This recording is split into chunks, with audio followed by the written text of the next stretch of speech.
নমস্কার বন্ধুরা, পারমিতার হেসেলে আপনাদের সবাইকে স্বাগত জানাই। আজকে আমি আপনাদের সাথে শেয়ার করব হোমমেড জিঞ্জার ক্যান্ডি। তাহলে চলুন শুরু করা যাক। এখানে আমি প্রথমে নিয়েছি আদার খোসাগুলো ছাড়িয়ে আদাটাকে প্রথমে টুকরো করে নেব।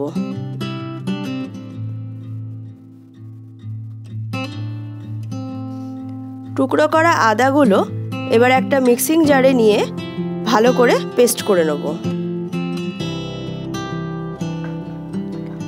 আদাটা পেস্ট করা হয়ে গেছে। এবার এদিকে আমি নিয়ে নেব গুড়টা আমি একটা ছুরির সাহায্যে এভাবে টুকরো করে নিচ্ছি, তাহলে গুড়টা জাল দিতে আমার সুবিধা হবে।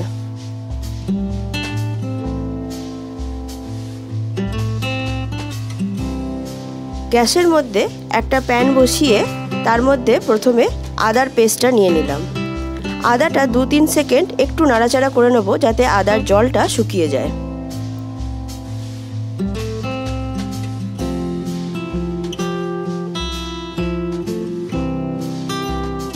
আদাটা শুকনো হয়ে যাওয়ার পরে তার মধ্যে দিয়ে দিলাম টুকরো করে রাখা গুড়টা।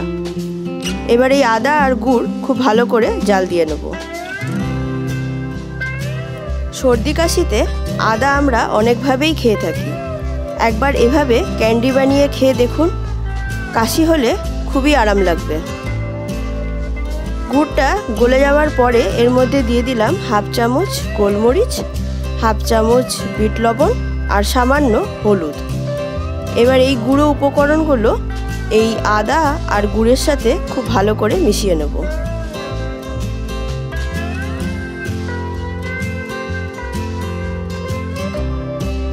গুড়টা ততক্ষণ জাল দিতে হবে যতক্ষণ না এটা প্রায় অনেকটাই শুকনো হয়ে যায়। এখানে আমি 1 চামচ মধু দিয়ে দিলাম।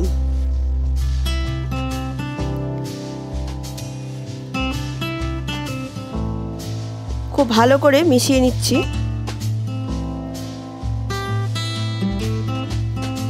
গুড়ের মিশ্রণটা ঠিক মতন পাক দেওয়া হয়েছে কিনা সেটা বোঝার জন্য এখানে একটা বাটিতে জল নিয়েছি, তার মধ্যে এই মিশ্রণটা দিলাম। দেখুন গুড়টা ছড়িয়ে না গিয়ে দলা পেকে যাচ্ছে, তার মানে মিশ্রণটা আমাদের রেডি হয়ে গেছে।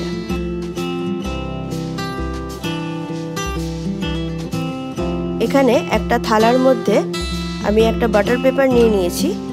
এরপরে এই মিশ্রণটা 1 চামচ করে আমি এভাবে দিয়ে দিচ্ছি। এভাবে এই মিশ্রণটা দেওয়ার পরে 4 থেকে 5 ঘন্টা রেখে দিলেই ড্রাই হয়ে যাবে আর খুব সহজেই বাটার পেপার থেকে উঠে চলে আসবে।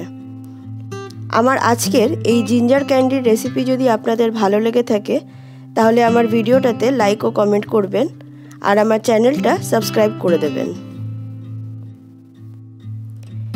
এই মিশ্রণটা আপনারা ক্যান্ডি হিসেবে না বানিয়ে এভাবে ডাইরেক্ট জারের মধ্যেও রেখে দিতে পারেন। প্রত্যেক দিন সকালবেলায় 1 চামচ করে চ্যবনপ্রাশের মতনও খেতে পারেন। তাহলে আজকের মতন আসি। আপনারা সবাই ভালো থাকবেন, সুস্থ থাকবেন। দেখা হবে নতুন কোনো ভিডিওতে নতুন কোনো রেসিপি নিয়ে। টাটা, নমস্কার।